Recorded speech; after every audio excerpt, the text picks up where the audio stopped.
Assalamualaikum warahmatullahi wabarakatuh. Waalaikumsalam warahmatullahi wabarakatuh. Selamat siang dan selamat datang pada acara talk show kita pada hari ini. Hari ini kita akan membawakan sebuah pembahasan yang sangatlah menarik, yang dimana kali ini kita akan membahas tentang bagaimana proses pembuatan nama brand. Dan kali ini pun kita ditemani oleh dua narasumber kita yang ahli dalam bidang branding. Yang pertama saudari Nabila Putri Akmal, selamat siang. Selamat siang. Dan saudari Sabna, selamat siang. Siang. Yang dimana mereka berdua akan berbagi wawasan dan pengalamannya dalam menciptakan nama-nama brand yang sukses. Baiklah, saudari Nabila, menurut pemahaman Anda, apa yang dimaksud dengan merek atau nama brand? Jadi menurut saya merek atau branding adalah identitas visual maupun verbal yang digunakan pembuat produk untuk membedakan produk mereka dengan produk pesaing yang lainnya. Oke, penjelasan yang sangat mudah dipahami. Terima kasih. Saudari Sabna, bagaimana proses riset pasar, analisis pesaing, dan analisis tren industri mempengaruhi proses pembuatan nama brand? Jadi proses riset pasar, analisis pesaing, dan analisis tren industri dapat mempengaruhi proses pembuatan nama brand dengan memberikan pemahaman mendalam tentang pasar, pesaing, dan tren yang ada. Nah, ada beberapa cara proses tersebut mempengaruhi pembuatan nama brand. Yang pertama ada riset pasar. Nah, riset pasar membantu dalam memahami perilaku konsumen, preferensi, dan kebutuhan pasar. Hasil dari riset pasar tersebut dapat memberikan wawasan tentang audiens target, bagaimana cara mereka berkomunikasi, dan bagaimana mereka ingin dilihat oleh merek.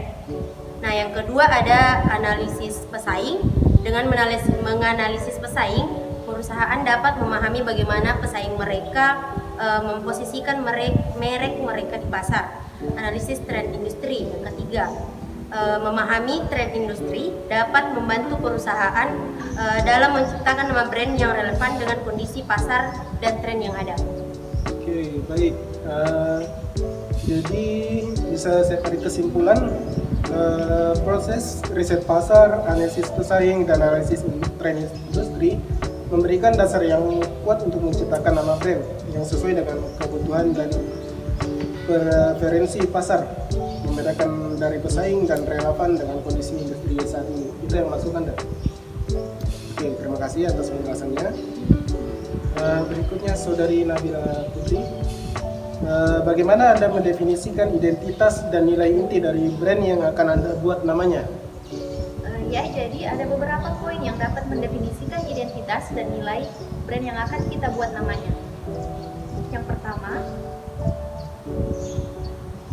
tetapkan strategi dan tujuan merek. Maksudnya, sebelum Anda memulai memilih font dan warna untuk situs web dan halaman media sosial Anda perlu membuat strategi merek secara keseluruhan dan menetapkan tujuan yang jelas untuk identitas merek Anda. Selanjutnya yaitu ketahuilah nilai dan misi Anda. Kembali ke nilai-nilai dan misi perusahaan Anda untuk membantu Anda menentukan bagaimana Anda ingin masyarakat memandang perusahaan Anda. Yang ketiga, nilai identitas merek Anda saat ini. Pahami apa identitas merek Anda saat ini. Jejak pendapat pemangku kepentingan internal dan eksternal seperti karyawan dan pelanggan saat ini untuk mengetahui pandangan mereka terhadap perusahaan. Berikutnya, pahami audiens. Di sini maksudnya identitas merek Anda harus merupakan keseimbangan antara dua identitas merek yang ingin Anda bagikan kepada dunia dan merek yang ingin berinteraksi dengan dunia. Selanjutnya, kenali pesaing Anda. Lakukan analisis kompetitif untuk melihat apa yang dilakukan perusahaan lain di sektor Anda untuk berinteraksi dengan pelanggan dan mempromosikan merek mereka. Selanjutnya, uraikan identitas Anda. Ambil semua informasi dan ide yang telah Anda kumpulkan dan sederhanakan ke dalam ringkasan identitas merek. Selanjutnya, definisikan suara. Di sini maksudnya tetapkan beberapa parameter yang jelas untuk suara merek Anda. Selanjutnya yaitu perhatikan elemen visualnya. Di sini elemen visual branding adalah kunci bagi pelanggan Anda. Mereka membantu Masyarakat mengenali merek Anda dan memiliki citra yang dapat diasosiasikan dengan kepribadian dan perasaan merek tersebut. Selanjutnya, rancang elemennya. Setelah Anda menetapkan daftar jaminan yang perlu Anda buat, tugaskan tim untuk benar-benar merancang semua elemen. Selanjutnya, buat panduan gaya merek Anda. Setelah Anda menyetujui elemen desain visual akhir, tulis panduan menyeluruh tentang identitas merek Anda. Dan yang terakhir, terapkan identitas merek Anda. Langkah terakhir yaitu menerapkan identitas merek baru Anda. Perbaharui semua merek fisik dan digital Anda untuk mencerminkan elemen merek visual baru Anda. Oke, sebuah penjelasannya sangat panjang tentunya ya. Saya hitung itu ada 11 poin kalau tidak salah tadi. Betul saudari Nadi? Iya, betul. Oke, terima kasih atas penjelasannya. Dan untuk pertanyaan terakhir kita pindah lagi ke Saudari Sabna. Saudari Sabna, bagaimana evaluasi kelayakan dan penerimaan pasar terhadap nama brand yang diusulkan? Jadi kelayakan dan penerimaan pasar terhadap nama merek yang diusulkan dapat dievaluasi dengan beberapa metode seperti uji kelayakan. Uji kelayakan itu proses evaluasi sebelum merek diresmikan untuk mengetahui apakah nama merek yang diusulkan dapat diterima di pasar atau tidak.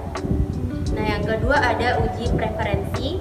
Uji preferensi itu proses evaluasi yang mengetahui preferensi konsumen terhadap nama merek yang diusulkan. Yang ketiga ada uji reaksi. Uji reaksi itu proses evaluasi yang menilai reaksi konsumen terhadap nama merek saat diusulkan. Nah, yang keempat ada tes pasar.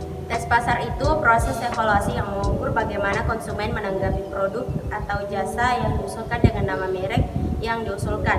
Nah, yang terakhir ada uji keuntungan. Uji keuntungan itu proses evaluasi yang menilai potensi keuntungan yang dapat dihasilkan dari menggunakan nama brand yang diusulkan. Oke, terima kasih atas penjelasannya. Dan itulah acara kita pada hari ini. Terima kasih atas kesempatan yang telah diberikan, atas kehadirannya pada hari ini. Kami ucapkan terima kasih banyak. Dan terima kasih juga terhadap para penonton yang menyaksikan acara kita hari ini. Acara talk show kita hari ini selesai sampai di sini. Terima kasih. Wassalamualaikum warahmatullahi wabarakatuh.